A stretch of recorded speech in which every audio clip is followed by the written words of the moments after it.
Play ball.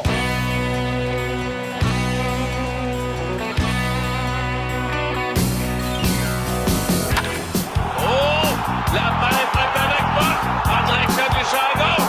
Et elle est partie! Vladimir! Voici le Dugout Incroyable! avec Hugo Rêche. Fait que là, on va sortir l'éléphant dans la pièce. Pourquoi j'ai une casquette des Mariners en ce moment? C'est parce que je veux prendre un temps. En fait, je veux prendre un moment de silence. Ça, c'est toute une manière de partir un podcast. Mais ça. Pour les partisans des Mariners qui vont jamais voir leur équipe aller en série mondiale. Ouh, ça fait mal ça, Hugo. Ben, jamais, je pense que c'est relatif, là, mais pour le moment, on peut dire. Parce que, en tout cas, sur tous mes réseaux sociaux présentement, j'ai vu plein de partisans des Mariners qui disaient que ils étaient contents, ils étaient fiers de où l'équipe s'était rendue. C'est vrai. C'est vrai. Mais en même temps, tu peux pas être satisfait à ça quand t'avais une équipe de la sorte. C'est ce que je pense. Bref. Bienvenue au Dugout, épisode 4. Les Blue Jays sont en série mondiale. Yeah. On s'en fout des Mariners. Et ça part contre les puissants Dodgers. Ça commence aujourd'hui, quand vous allez l'écouter. On est vendredi. J'ai hâte de voir l'avantage du terrain à part ça. Hey, c'était-tu dramatique pareil? Moi, j'ai capoté. C'était fou. Pour vrai, c'était quoi? À froid, là, vos premières impressions là, du match numéro 7. Ben, moi, j'ai honnête, je l'ai pas vraiment écouté parce que je me suis endormie, j'étais vraiment fatiguée. Mais j'ai vu le lendemain les highlights. Fait que, tu sais, je pense juste que le moment que Springer est arrivé, je pense que c'est un gars d'expérience. Il a fait les séries avec les Astros. Il était en série mondiale, il a gagné la série mondiale avec eux. Je pense que l'expérience est amie. T'es arrivé là de sang-froid. Tu perds 3-1, t'as 2 gars besoin de marquer. Puis comme il a dit, il lui faisait juste balle en lieu sûr, un ballon pour au moins faire rentrer un point. Puis finalement, ça a juste se levé tout seul puis il est parti loin. Là. Hey, il a mis le bâton, man. C'était impressionnant, honnêtement. Ouais. Puis toi, Jake? Ben moi, ce qui a parti ça, là, j'écoutais la game, moi, attentivement.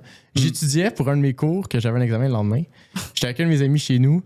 J'étais incapable d'étudier. J'étais Impossible. stressé. Mon ami m'avait jamais vu de même. J'étais stressé. J'écoutais la game. Puis le spark, l'étincelle qui a tout commencé pour moi, c'est le bunt sacrifice, l'amorti sacrifice de Andrés Jiménez.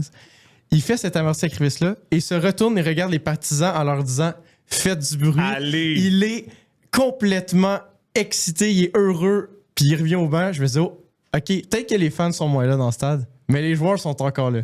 Premier pitch à Springer, une rapide bas à l'intérieur comme celle qui a frappé le genou 2 jours auparavant. Il la prend comme un chef, il bouge pas. Quelque chose de spécial était pour arriver, puis le pitch suivant, c'est arrivé. George Springer, c'est un gars de série, guys. Faut pas le nier. C'est Puis fou. Andrés Jiménez, honnêtement, on en reparlera un peu plus tard, mais tabarouette. Qui aurait cru, je pense, qu'il aurait eu un impact aussi important dans l'alignement des Blue Jays quand ils ont fait sa signature cette année? J'étais au Centre Bell. Quand le match numéro 7 a eu lieu, j'écoutais le Canadien Sable là. Gros Et flex. sur Hugo, mon gros cell, flex. j'avais le match. Écoute, je peux te confirmer que la moitié des journalistes sur la galerie de presse là, regardaient le baseball aussi. Il y a quelque chose de spécial qui se passe avec cette équipe-là, avec ce mouvement-là présentement. Puis juste le fait de voir ça, le fait de soutenir une équipe du Canada, c'est quelque chose d'irréel. Puis je pense que tout le monde le sent. Écoute, le trio de Shapiro, Atkins, Schneider, pas des préférés à Toronto. Ça fait 4 ans que c'est de même, qu'on est en train de leur cogner un peu sur la tête. Mais je pense qu'en se rendant là, on sent vraiment une pression là, qui est complètement partie. Ils sont soulagés.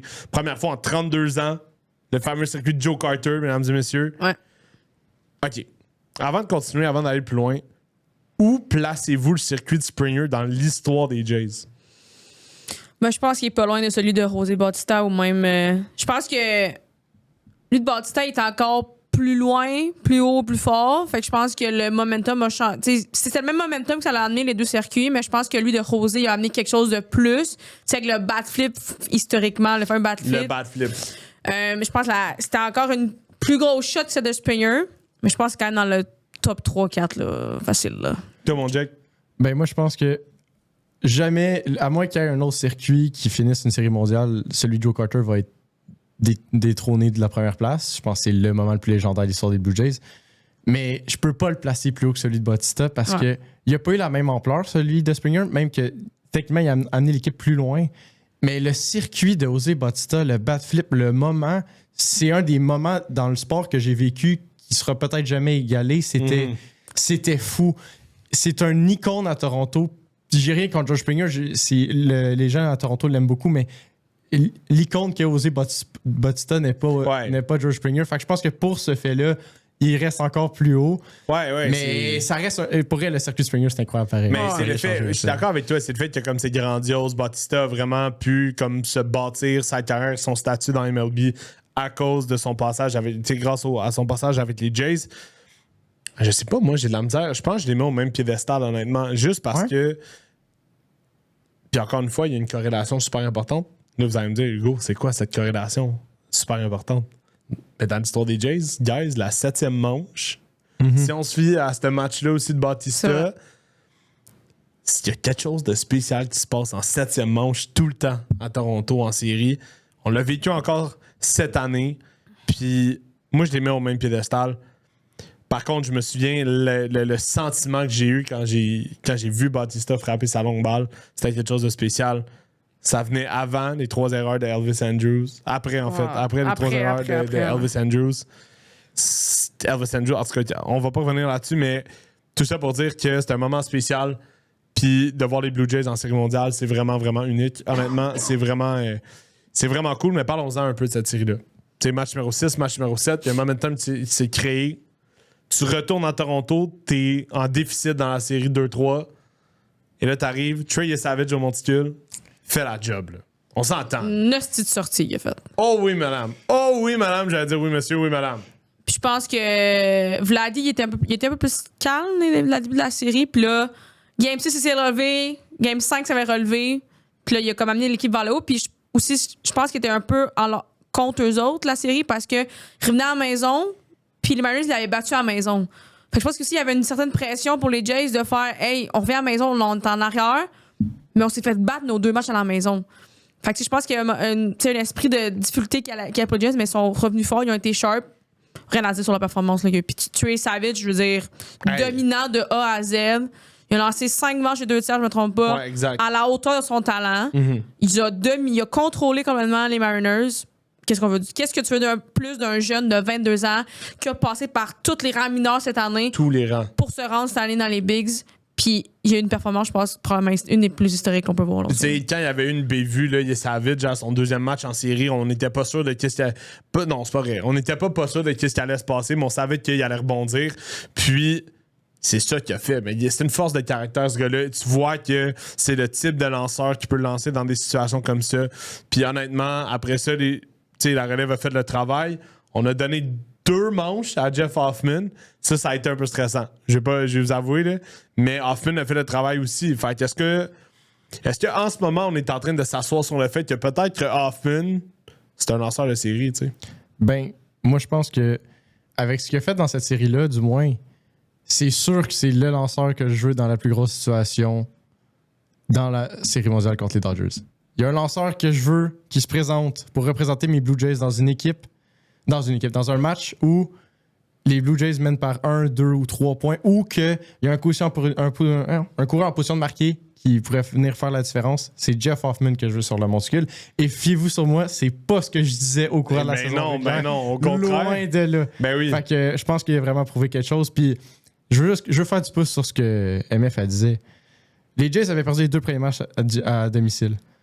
Tout le monde se disait à quel point ça va être un avantage pour eux de retourner à Toronto. Exactement. Ils mettent un jeune de 22 ans sur la butte et tabarouette, le gars, sans froid, après avoir reçu des commentaires après ses 2 premières games, de menaces contre ses parents, il a aucune émotion, il livre la marchandise. Ben oui. C'était magique. Là, mais déjà c'est là que tu vois la force de caractère des jeunes. Ben oui. Surtout à 22 ans, là, tu sais, c'est un bas âge là, dans les MLB. Surtout, la plupart, ils sont un peu plus vieux. Ça, maintenant, je pense que c'est 28-29 là, ces temps-ci.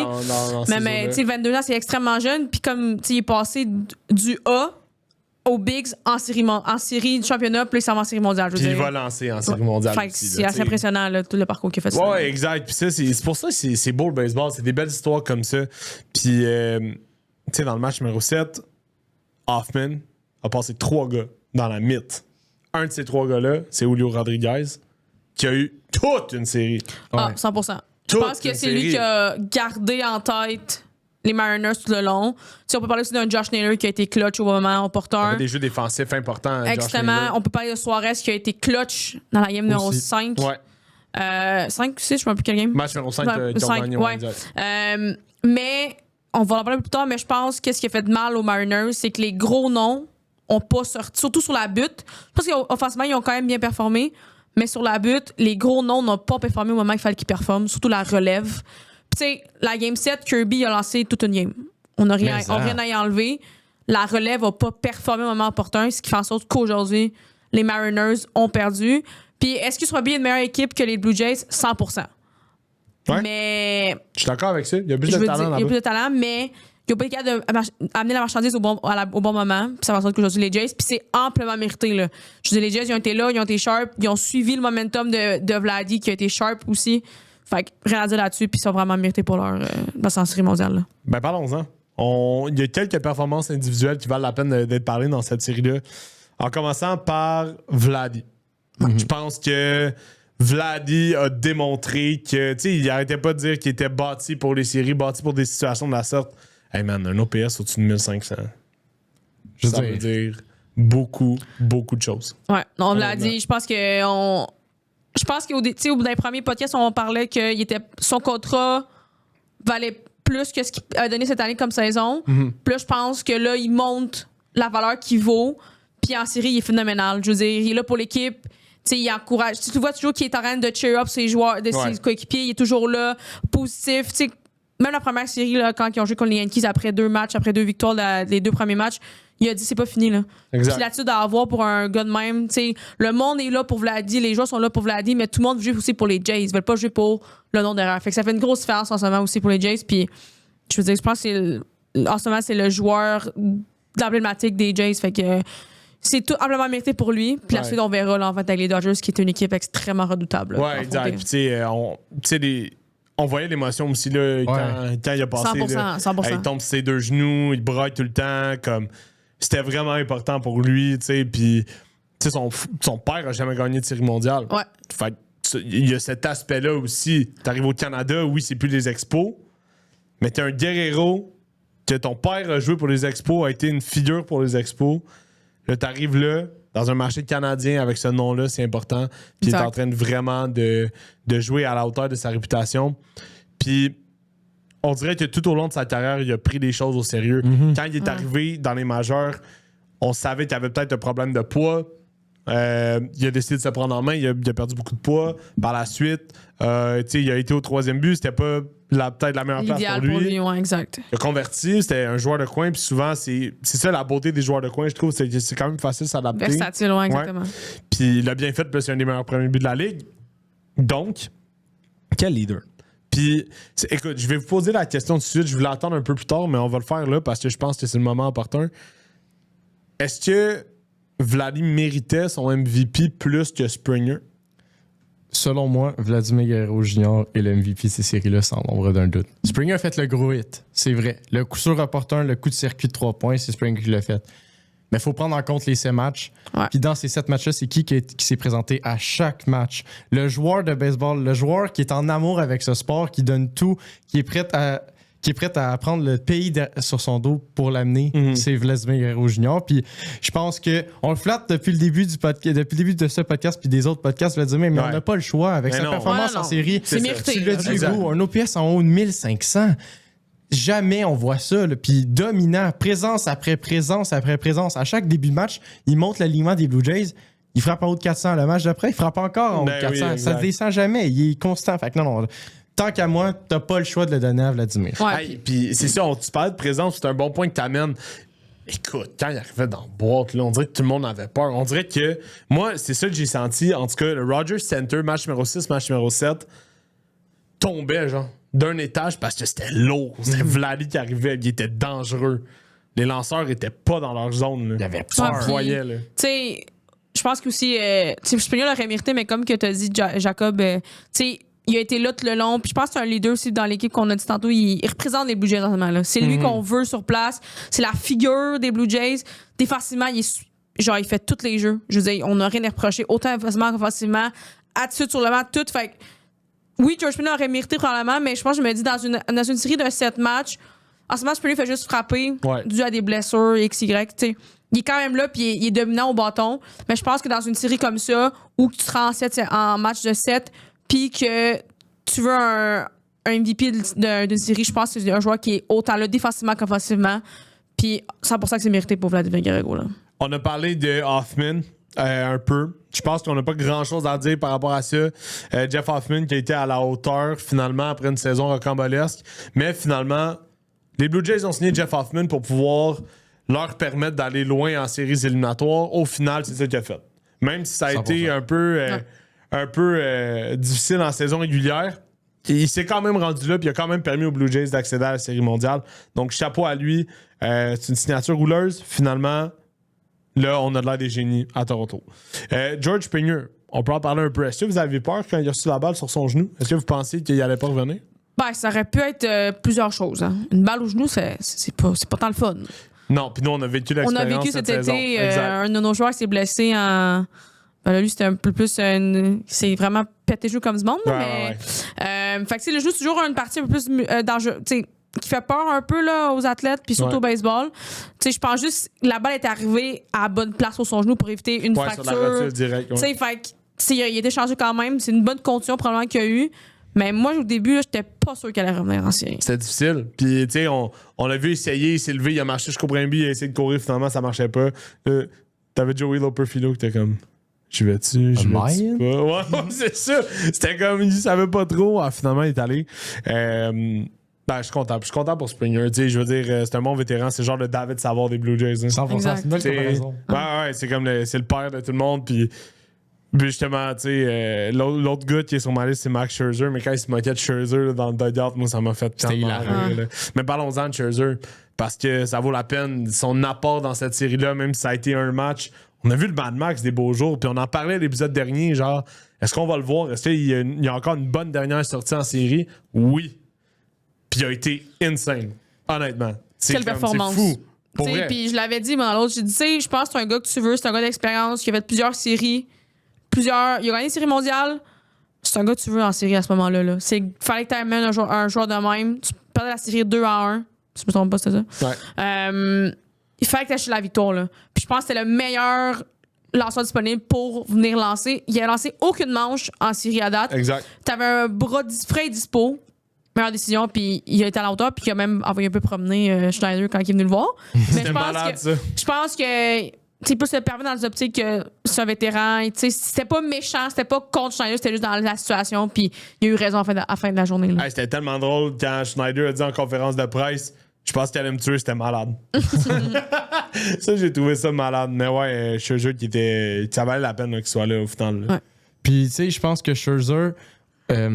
c'était, comme MF a dit, c'était le lanceur qu'on voulait voir. Puis là, ben, la question se pose, il va lancer en série mondiale fort probablement contre les Dodgers parce qu'on se retrouve encore dans un 4 de 7, une situation où on a une rotation à 4 lanceurs par temps. Puis, ben, j'ai le goût de dire que j'ai le goût de le voir. Tu sais, on se le disait là, justement dans le dernier podcast, pour l'avoir écouté, je disais... J'en espère que Scherzer et Bassett peuvent peut-être donner une combinaison pour 6 manches. Finalement, Scherzer, il s'en occupait, puis il était confiant.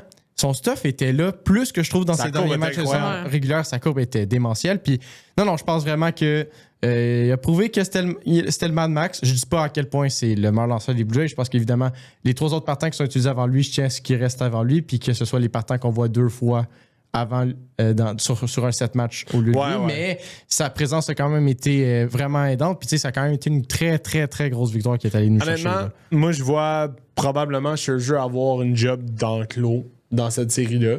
Ah ouais? Ouais. Honnêtement, je pense que oui. Je pense que c'est le genre de gars que tu peux utiliser à la Madison Bumgarner. Peut-être avec les Giants, quand tu as besoin de te sortir d'une situation. Je pense pas que ça va être, mettons... dans un must-win situation. Je pense que les Blue Jays ont quand même beaucoup d'aspects intéressants. Mais pour assurer une constance durant un match, Max Scherzer, ça pourrait être une belle option. Là, j'ai hâte de voir comment John Schneider va l'utiliser. Mais Parce que ça juste se peut qu'il y ait un départ aussi. faire du pouce là-dessus, tu sais, je comprends ton point, mais de l'autre côté, c'est un des seuls dans l'équipe des Jets qui a une série mondiale dans la cravate. Il y en a Puis qui deux a même. l'expérience, bon, c'est ça, qui a l'expérience de la série mondiale. Et c'est un vétéran. Ça, c'est sûr. Fait que c'est un des seuls qui peut avoir un comparatif. Fait que moi, je pense que ça serait quand même important qu'il mette dans la rotation. Peut-être pas comme Jacob a dit dans les 1 ou 2 premiers matchs. Je le verrais passer dans la match 3 ou 4. Là. Ah ouais, toi, tu mettrais Scherzer dans un match 3 ou 4? Ouais. Ouais. Ça, tu sais, ça aurait du sens aussi. Moi, l'aspect qui me fait douter là-dedans, c'est vraiment... Ça, mettons, il y a une mauvaise sortie, genre. Tant qu'à l'avoir pour un 2 manches et 2 tiers ou 3 manches, où c'est un peu houleux, tu sais, donne-y comme une manche d'importance. Puis là, ou 2 manches d'importance, tu sais, parce que je trouve que t'as quand même bien des releveurs qui peuvent faire la job. Pas des releveurs, mais des lanceurs partants. Puis pas beaucoup de releveurs qui peuvent faire la job. Ouais. Mais, Tu comprends? mais je pense que c'est un bras qui est sur le banc que tu dois utiliser comme partant. Ce genre de bras que tu peux pas garder sur le banc puis attendre que tu vas peut-être le faire lancer. Non. Puis tu au sais, contraire, mettons je pense qu'il y pas aurait une mauvaise sortie. Bon, du coup, t'as un spécial. Mais là, il y a une excellente sortie. C'est un gars d'expérience. Ouais, il y a le Un momentum. vétéran. Il y a le momentum. Moi, je pense qu'il faut qu'il mérite quand même une sortie. Là. Oui, ok. Puis à la limite, je suis avoir d'accord. la gâchette un peu plus rapide. Fine. Mais, OK. Ouais, je comprends ton point. Mon but, c'était pas, mettons, qu'il reste sur le banc, par contre. C'était vraiment comme utiliser à chaque game. Genre en relève. En tout cas, bref. Mais encore une fois, l'utilisation des lanceurs est tellement sporadique, là, des Blue Jays, que j'ai hâte de voir ce qui va se passer. Par exemple, il y a quelque chose qui est pas sporadique chez les lanceurs des Blue Jays. C'est comme maintenant, on va voir Louis Varland. Ça a C'est but sûr durant un qu'il l'a match. OK? Ça, c'est fou, là.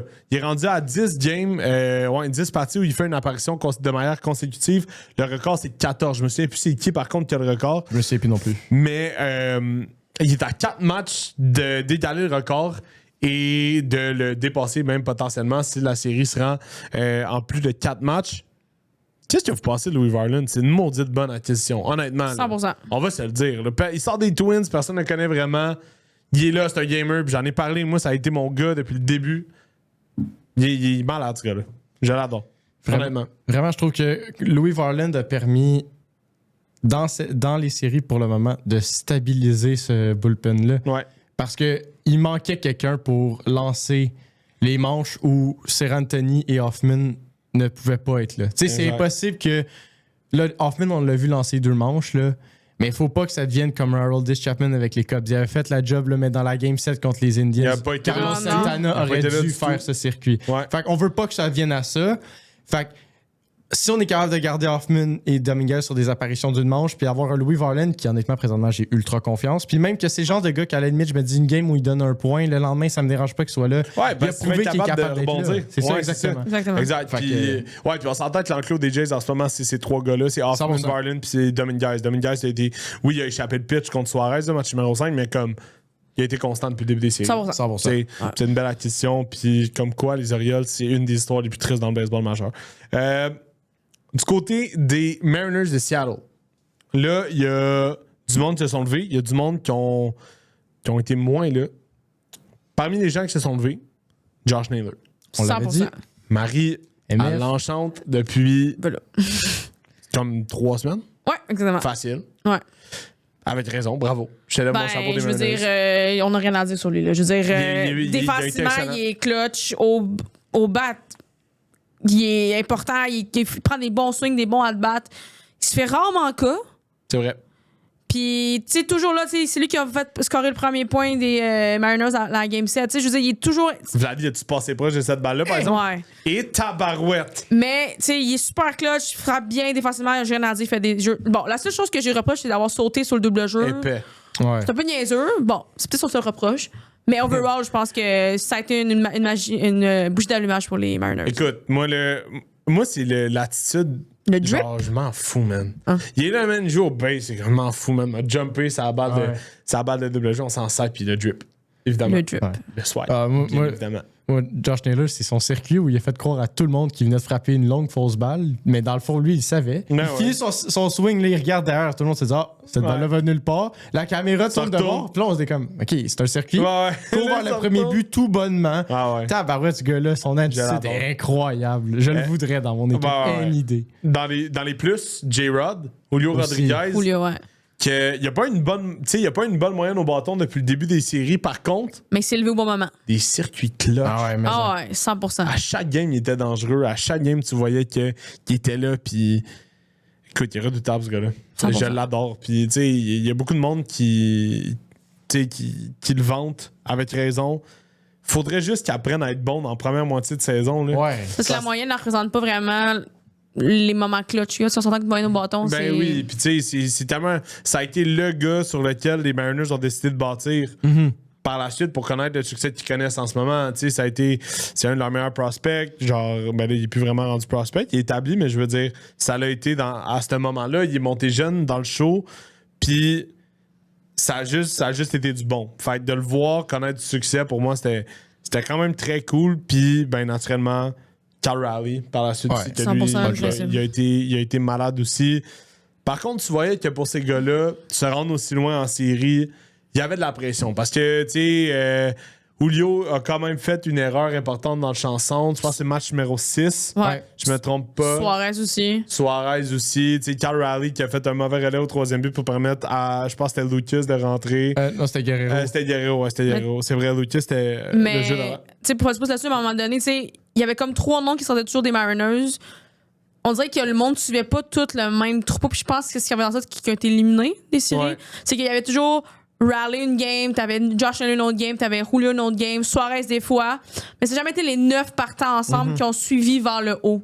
Tu sais, des fois, c'était lanceur classe. Fait qu'à c'était Gilbert qui a bien lancé. L'autre game, Kirby s'est fait péter, mais après l'autre game a bien lancé. Mais ça n'a jamais été les 9 ensemble. Ouais. Tandis que les Jays, de 1 à 9, peu importe le match quel qu'ils jouaient, il y en avait toujours. C'était toujours des différents qui performaient. Ouais, C'est pas exact. toujours les mêmes.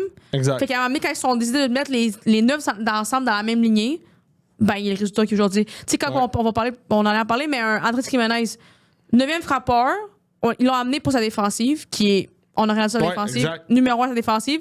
On sait que son bat n'était pas le meilleur bat de la ligue, puis il est reconnu pour sa défensive. Il y a des Gold Gloves pour cette raison-là. Puis en série, il est clutch. Il permet aux Jazz de ramener le line-up vers le haut, puis d'être capable d'acheter un momentum, comme le fameux bunt. Il a fait des circuits opportuns. Ouais, Fait que, tu sais, exact. c'est ce que les Mariners n'ont pas amené que les Jazz en ce moment y amènent. Oui, ils ont un moins bon alignement, mettons, sur papier. Mais les 9 travaillent ensemble pour se rendre au même Mais objectif. oui, je suis d'accord avec ta constance. Puis justement, ça a permis à John Schneider d'équilibrer son alignement. Exact. Tu sais, Jimenez qui frappe 9. Avant ça, t'as Ernie Clement. Tu sais, Ernie Clement qui a été sensationnel. On peut le mettre partout. Moi, ce gars-là, c'est ma révélation. Je risque de m'acheter un jersey, honnêtement, d'Ernie Clement. Ça me tente aussi. Non, honnêtement, il est malade, ce gars-là. Mais, tu sais, puis après ça, t'as Nathan Lucas qui a frappé 2 aussi. Tu sais, c'est vraiment, vraiment c'est des points importants que t'amènes. Puis pour bondir là-dessus, quand est arrivé le dernier tour au bâton des Mariners en 9e manche, c'est là que tu faisais le saut. Parce qu'à part Julio, qui était le 3e frappeur de cette manche-là, tu sais, Léo Rivas avait pas. Et Victor Robles / Victor Dominique Robles. Canzone. C'est ça, Dominique Canzone qui C'est était, ça, je pense, 1 en 19. Ouais. Écoute, dans ce temps-là, t'es comme, bon, mais là, je pars déjà à 2 retraits. Là. Mais tu sais, je pense que c'est pour reprendre un peu ce que les deux vous dites, c'est que les Jays, en étant 9 dans ce line-up-là, ça leur permettrait d'avoir la grosse manche. À chaque game là, qui ont marqué des points, c'est qu'à un moment donné, il y a une manche où les 9 gars se sont dit OK, les boys, Exact. on y va. Puis c'est effet boule de Les neige. Mariners sont pas Il y en a un capables qui- de faire ouais, ça. exact. C'est effet boule de neige. Il y en a un qui frappe, après ça, tout le monde frappe. Là, les C'est ça. valves s'ouvrent, puis on fait du dommage. Ça a été vraiment, vraiment impressionnant. Alors Chapeau, que c'est ça pour les Mariners. Qu'ils n'ont pas fait, là. C'est ça, exact. C'est Rivas et Robles ou Canzone qui frappaient 8 et 9. Sérieux, c'était des retraits automatiques. Là. Automatique. Tu sais, dans le line-up des Blue Jays, t'avais Clement 6, tout sauf un retrait, Ouais. même qu'il en avait peur. Barger, tout sauf un retrait Exact. automatique. Kiner Falefa, joueur que je n'aime vraiment pas, tu peux pas rien Hey, dire sur sa d'ailleurs, là, tu peux performance. faire un là. meilleur culpa sur Kiner Falefa. Ouais, mais je peux pas, Hey, Hugo, l'épisode je peux dernier, pas, t'as là. dit Kiner Falefa Ouais, dans mais- le line-up, je veux pas en parler. Il a été solide, là. Honnêtement. Mais là, j'ai une question pour vous, là. Là, Bichette qui dit qu'il va être prêt, là. S'il en manque dans l'alignement, on fait quoi? Vous faites quoi, vous autres? Bye bye, Kiner Falefa. Ouais, tu débarques Kiner Falefa. Tu gardes Jiménez au shirt ou tu l'amènes aux deux? Ouais, tu gardes Jimenez au short. Oh, ouais, ça c'est important. Mais moi, honnêtement, je garderais Jimenez au short aussi. Je pense que. Puis ça viendrait rejoindre le point qu'on avait dit épisode 1. Genre, c'est un deuxième but, Beau Bichette. Puis check bien ça, qui aime pas ça jouer aux deux finalement, puis qui commence la saison 2 l'année prochaine. Honnêtement. Mais l'affaire, c'est que moi, je pense que s'il revient en série, il va jouer à l'arrêt-court ou il va être frappeur désigné. Parce que je pense pas que c'est le moment à faire jouer un gars sa première game au deuxième but dans les ligues majeures en série mondiale contre les Dodgers. Je le sens moins. Mais je pense que il faut qu'il soit dans ce line-up-là d'une manière ou d'une autre. Fait que si c'est frappeur désigné, ben Georges ira jouer dans le champ. Mais si c'est dans le Diamond, ben c'est plate. Mais pour le moment, je veux le voir à l'arrêt-court. Tu peux pas enlever Jiménez sans se voir à l'arrêt-court. Non, tu peux pas. Il fait un job phénoménal. Techniquement, c'est un deuxième but. Il fait un job phénoménal. Puis tu peux pas... Tu sais, c'est au même type, tu dis on peut pas le mettre au deuxième but, mais tu peux pas enlever Jiménez en ce moment. Là. Non, genre, c'est ton gars de confiance. C'est ton leader à l'arrêt-court. Genre, s'il l'enlève, c'est vraiment un bon cabochon. Mais tu sais, je veux dire... ouais, c'est ça. Tu sais, eux, ils vont avoir leur meilleur frappeur de la saison régulière. Tanner Falefa fait des coutures super opportunes durant les séries. Ça peut être un bâton qui est cool à avoir si jamais t'as besoin d'un frappeur remplaçant. Par contre, moi, j'ai de la misère à avoir Springer dans le champ. Genre, honnêtement, tu sais, il est moins mobile qu'avant. Il a eu sa blessure au genou. Je le garde, c'est ça l'affaire, c'est que moi je le garderai dans le poste de frappeur désigné. Puis je pense, honnêtement, c'est ça que John Schneider va faire. Sauf que là, après ça, c'est de voir qui t'enlève dans la moi, ça te fallait pas, mais comme tu dis, j'ai l'impression qu'il va bouger Jiménez, mais moi, je le bougerai pas.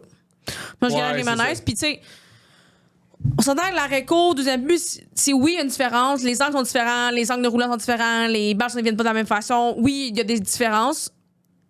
On s'entend que c'est quand même similaire dans une grande différence. On s'entend qu'il y a quand même des bonnes, tu sais, l'angle de la balle, les choses de même. Puis si on est d'accord. Fait que c'est pas pour rien que Jiménez il a bien fait la transition vers l'arrêt-court. Je pense qu'il peut se pratiquer avec une couple de centaines de balles avant une game. Là. Ben, il va, je pense. Il va. Tu sais, je pense qu'il y a peut-être qu'il pratique déjà là, puis on le sait pas. Il y a des choses qu'on sait pas. Tu sais, puis tu l'as dit tantôt, là, tu mets le logo avant le nom, là, présentement. Ouais. Tu sens que c'est ça vraiment qui se passe du côté de Toronto. OK, dernier mot sur cette série-là, parce que je vois le temps avancer, puis je veux parler un peu de l'autre série dans la National qui s'est terminée assez rapidement, merci. L'entrevue de Brian Wu à la fin du match numéro 7, j'ai jamais senti un cri de même, je pense, dans les films d'horreur. C'était fou. J'ai vu des cris moins intenses que ça. Et toi qui as levé le flag, avant l'émission, puis c'est vrai, parce que j'avais pas pris en considération de cette statistique-là, les Mariners sont la première équipe de l'histoire du baseball majeur à perdre une série de championnats quand t'as gagné tes 2 premiers matchs sur la route. Ouais. C'est fou, là. Mais c'est là que tu vois que la frustration... Tu sais, quand tu joues une game, tu sais, je l'ai vécu en tant qu'athlète, là, mon dernier champion canadien, on a perdu la finale, médaille d'or, puis la frustration on sait pas qui a crié, en fait, là, dans cette situation-là. Non, c'est pas. Probablement Edouard Bazardo. En tout cas, peu importe qui a crié, c'est une frustration que tu vis quand même, là. Parce que tu dis, qu'est-ce que j'aurais dû donc faire de différent?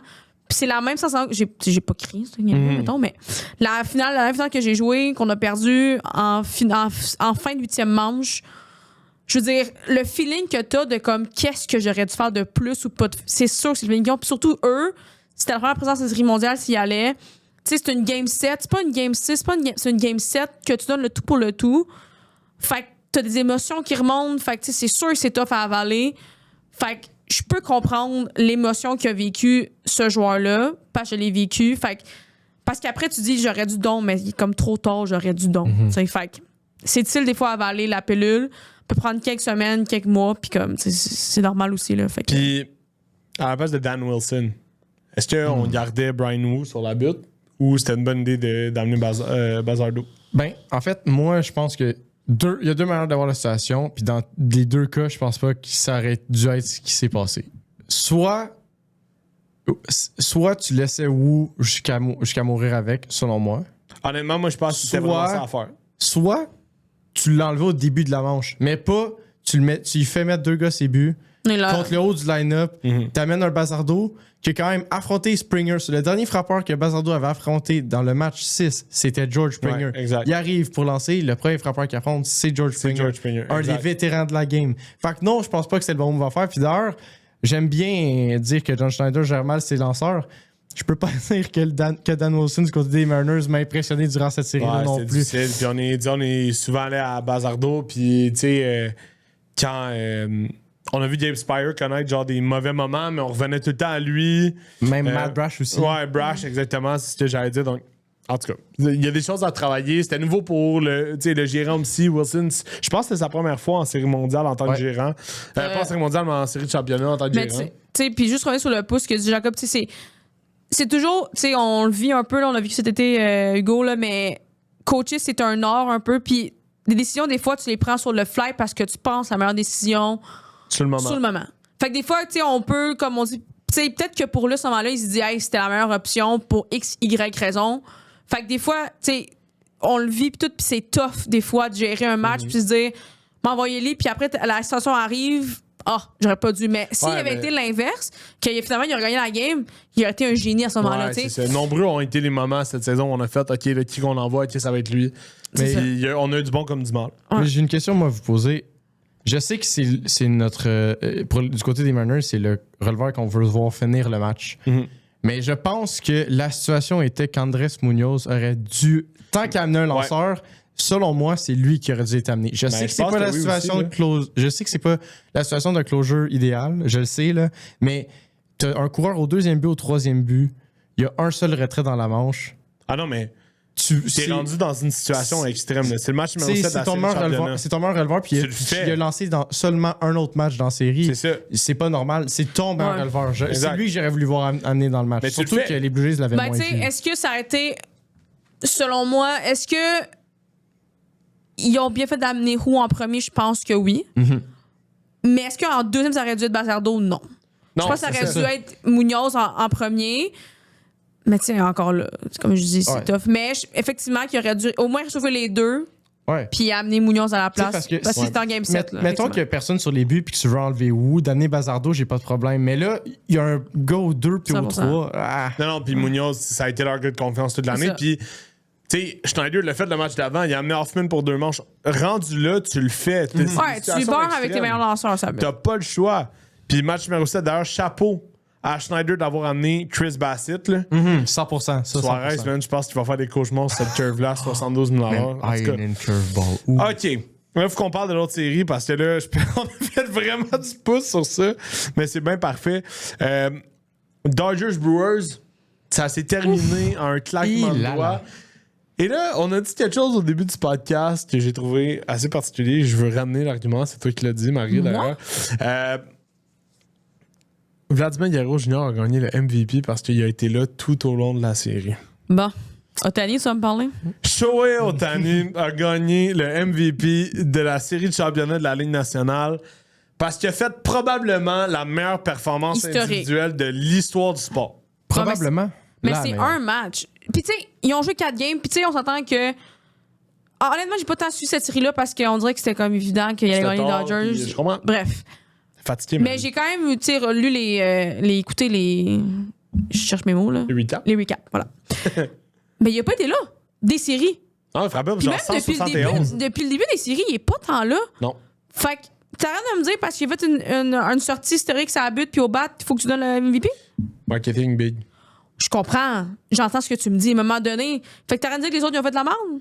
Non, c'est ça. Non, mais je suis d'accord. Ben oui, mais je suis d'accord avec toi, là. Tu sais, Tommy Edman qui a eu des séries incroyables. Il me semble. Je pense que c'est lui qui le méritait un peu plus. Blake Snell, peut-être. Ben, moi, je pense que c'est Yamamoto qui mérite ça. Yamamoto, il est incroyable. D'ailleurs, Blake Snell. Le premier puis le deuxième, c'est Yamamoto. Ouais, le match numéro 2. Ça part fort, là. C'est fou. Imagine, OK, on a une confrontation âge d'or. Clayton Kershaw contre Max Scherzer. Ça arrivera. Ça serait genre la meilleure confrontation en 2008. Pas, là. Ouais, je sais, non, c'est fini. Mais je trouvais ça drôle de lancer ça dans les airs. Vous pétez ma bulle. Mais ils se sont affrontés en saison, Hugo. Oui, tu l'as eu ton match d'ange. Ben oui, ben là, ça veut rien dire en saison, man. Non, Hugo, ça veut pas rien dire. Oui, tu le sais, Mason Fluharty, il a lancé dans cette manche-là. Il a retiré. Là, c'était pour ramener Fluharty. On va passer à d'autres choses tout de suite. Je te dis. Non, mais c'est comme, il n'y a pas un podcast, il faut enfoncer le clou encore plus. Moi, je l'ai vu danser dans l'enclos au match numéro 7. Je tapotais. Fait c'est ça. Fait que oui, Shohei qui a gagné le MVP. Est-ce que là, il est réveillé? Est-ce qu'il va avoir une série mondiale du tonnerre? On va voir. Tu sais, je veux dire, encore une fois, le baseball, c'est des statistiques. Il n'y a pas une des bonnes séries. Je pense que ça a été c'est ses pires séries à date, là, depuis qu'il fait les séries dans le... C'est à lui de se relever puis à voir comment on va affronter les Jays. Puis là, c'est ça, on va voir, tu sais... Est-ce que les Jays vont se rendre au bout? Est-ce qu'ils vont gagner? Est-ce que les Dodgers vont les... T'sais... Si t'es Dave Roberts, tu donnes la balle à qui une match numéro 3? Tu donnes ça à Tyler Glasnow ou à Shohei Ohtani? Moi, je pense que je la donne à Glasnow pour la simple et bonne raison que ça a été ça l'ordre. Là. Puis je pense que d'amener Ohtani 4, c'est comme méchant. C'est comme, OK, là, voici, je te donne Blake Snell Yamamoto. Ton répit, puis on s'entend que c'est pas tant un répit, c'est Glasnow. Ouais. Qui est écœurant, qui lance à Sam C'est Lander. ça. Puis en Game 4, tu m'amènes Ohtani. Puis Ohtani, on le sait, quand il lance, son bâton est réveillé. Je sais pas c'est quoi Il est la allumé, corrélation, mais il est allumé. fait que je trouve Game 4, c'est comme la game où tout peut être. Peu importe c'est qui ont gagné les matchs précédents, peu importe la situation, c'est un peu le gars que t'aimerais qu'il lance la game numéro 4. Fait que pour cette situation-là, je pense que oui. Je donnerais Game 3 Glasnow, Game 4 Ohtani. Game 4 Ohtani. Puis je veux faire du pouce avant. Là. Je sais, je suis d'accord avec MF puis toi, Hugo, qu'il méritait pas son MVP. Mais cette performance qu'il a faite dans la game numéro 4, c'est littéralement la plus belle performance d'un joueur de baseball, je pense, de tous les temps dans un match. 3 circuits au bâton qui sont... C'est pas des petits circuits, là. C'était des bombes! C'était des missiles. Puis s'il mange 10 strikeouts. Mais je suis d'accord avec toi, MF, il méritait pas son MVP. Je suis d'accord. Genre... 100%, puis aujourd'hui, il n'y a pas de joueur. On n'est pas contre toi en ce moment. J'espère. Non, mais c'est juste qu'il ne méritait pas. Non, il y a des joueurs qui le méritent lui. Il ne méritait pas. Non, mais là. Non, mais là. Il ne méritait pas. C'est vrai qu'il ne méritait pas. Merci. Fait que là, on s'attend à quoi? C'est quoi, mettons, vos prédictions hâtives? Là, moi, de je vais la me Série faire mondiale? lancer des œufs, là. Quoi? Mais j'adore les Jays. Ben, j'adore. C'est relatif, là, parce que je suis pas vraiment une grande fan de Jays en vie. Là. Bref, ceci étant dit. T'es en train de se contredire. Ouais. Je suis pas. Ben là, on va dire la chose. Je suis pas une grande fan des Jays. Mais je pense qu'ils sont rendus là. C'est mérité. Ils ont travaillé fort pour se rendre là. Par contre, les Dodgers, ils ont un œuf assez difficile. Ils ont 4 partants assez difficiles à affronter. Moi, je donne que les Dodgers s'en vont en 5. Mais la magie des Blue Jays, si elle est là, elle peut peut-être faire des dommages. Fait que j'aimerais mieux qu'on me donne raison, pas raison, que finalement qu'on arrête pour ça, puis là, c'est ça, genre 2-2, peu importe. Ouais. Mais on dirait qu'au fond de moi, je suis comme là, je veux bien être optimiste dans la vie, là, puis être réaliste, mais les Dodgers, c'est dangereux. Là. À la fin de la victoire des Dodgers sur le broadcast, je pense que c'était ESPN. C'est ESPN qu'il y a Papi puis tout ça? Ouais. Ouais, bon. C'est-tu ESPN? Ou Peut-être MLB Network. Ouais, en tout cas, bref. Peu importe. Derek Jeter a dit les Blue Jays ont un aliment super profond, mais les Dodgers, c'est un mastodonte. Ben, c'est 100%, je veux dire. C'est ça pour vrai. Moi, je suis comme toi, Big. Je donne un match aux Blue Jays, puis ça va être probablement le match à Gausman. Le premier. C'est comme, tu sais, encore une fois, c'est là qu'on voit que la masse salariale au baseball, vu qu'il n'y en a pas, ou à peine, ça tue un peu le. Ouais, attends une minute, là. Parce que les Jays sont quand même la 5e plus grande masse. Ouais, là. mais t'as-tu vu les LA? Je sais, c'est le double, là. Le C'est double ça que de je veux dépenses. dire. Tu Ok, comprends? ok. C'est ça que je veux dire. Oui. Plus souvent d'aller chercher des joueurs, puis tu sais, là, ils créent ce système avec des contrats différés, là. Fait que, Ouais. tu sais, ils ont le luxe de le permettre. Tu sais, comme une équipe comme les Brewers qui ont pas autant d'argent, là, mais qui avaient une équipe A1, là, Ouais. sont faites varloper, man. D'ailleurs, les Brewers, je pense que c'était 135 millions leur masse salariale. Les Mariners, c'était 169 millions. Ouais. C'était pas si gros que ça non plus, là. C'est pour ça que je te dis que. Puis là, je veux dire, tu sais, quand t'as dans la même line-up, t'as un Betts, t'as un Freeman, t'as un Ohtani. Qu'est-ce que tu veux Kike, plus? T'as un Will Kike qui se Smith, réveille en série. un Max T'as Muncy. Edmund, tu sais, je veux dire, t'as. Manque son nom, m'oublie, là. Yamamoto, Gaznow, pis t'as Ohtani, pis t'as Snell. Snell. Genre, qu'est-ce que tu veux de plus? Puis t'as un certain Roki Sasaki Dans le bullpen. dans le bullpen qui est à la base d'un lanceur partant. Comme Mais je dis, que là, c'est rendu le meilleur releveur de l'histoire de tous les temps. comme je te dis, j'aimerais ça que les Jays gagnent pour le, tu sais, comme l'ambiance puis tout le fait d'amener l'équipe canadienne en haut. Mais là, je veux bien, là, mais comme, Toi, Jake, c'est ça que je dis. Ben, c'est bon, mais moi aussi, je parie comme toi, je partage ton point. Moi, je donne un match aux Jays. That's it. Puis j'expliquerai mes points après. Ouais. Ben, gars, je suis fan des Jays. J'ai pas le goût de la donner aux Dodgers. Genre, je veux qu'ils gagnent. C'est correct, man. Fait que- C'est un momentum. En ce moment, j'ai le goût d'y c'est Cendrillon, là. Tu sais, puis mettons que je suis 100% rationnel, que je regarde la liste des joueurs, ben c'est sûr qu'ils me font parler les Dodgers, puis que je me dis, ça va être comme le Canadien contre les Capitals l'année passée. On va gagner un match, puis est-ce qu'on va s'être battu, mais on va perdre en 5. C'est sûr que c'est relationnellement, je me dis, ça va être ça. Ouais. Mais Jays en 6.